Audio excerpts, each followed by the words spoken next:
மயிலாடுதுறை அருகே விவசாய நிலத்திற்கு செல்லும் பாதையை பயன்படுத்த குத்தகைதாரர் தடை விதித்ததால் அறுவடை செய்யப்பட்ட நெல்லை கொண்டு செல்ல முடியாமல் பெண் விவசாயி தவிக்கப்பட்டுள்ளார். மாவட்ட ஆட்சியரகம் முன்பு சாலை மறியலில் ஈடுபட்டதால் போக்குவரத்து பாதிக்கப்பட்டுள்ளது.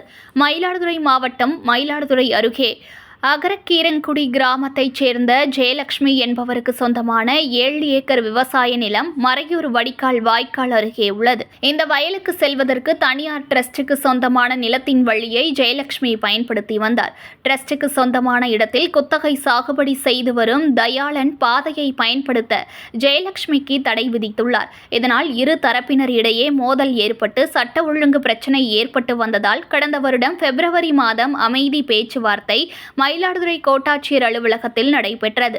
இதில் நீர்வளத்துறைக்கு சொந்தமான மூங்கில் குத்தினை சுத்தம் செய்து மாற்று வழியில் பயன்படுத்திக் கொள்ளவும் அனுமதி வழங்கப்பட்டது.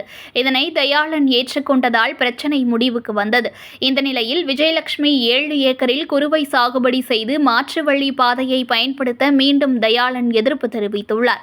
ஜெயலட்சுமி வயலில் குறுவை அறுவடை செய்யப்பட்ட நிலையில் நெல் மூட்டைகளை கொண்டு செல்ல முடியாமல் வயலிலேயே அடுக்கி வைத்துள்ள ஜெயலட்சுமி இது குறித்து மாவட்ட ஆட்சியரிடம் புகார் அளித்து நடவடிக்கை எடுக்க உத்தரவிட்ட நிலையில் எந்தவித நடவடிக்கையும் எடுக்கப்படாததால் விஜயலட்சுமி குடும்பத்தினர் மற்றும் அவருக்கு ஆதரவாக தமிழ்நாடு விவசாயிகள் சங்கத்தினர் மயிலாடுதுறை மாவட்ட ஆட்சியர் அலுவலகம் முன்பு திடீர் சாலை மறியல் போராட்டத்தில் ஈடுபட்டனர். இதனால் அப்பகுதியில் போக்குவரத்து பாதிக்கப்பட்டது. தொடர்ந்து மயிலாடுதுறை வட்டாட்சியர் சுகுமாரன் காவல்துறையினர் பேச்சுவார்த்தை நடத்தி நடவடிக்கை எடுப்பதாக உறுதியளித்ததன் பேரில் சாலை மறியல் போராட்டம் விலக்கிக் கொள்ளப்பட்டது.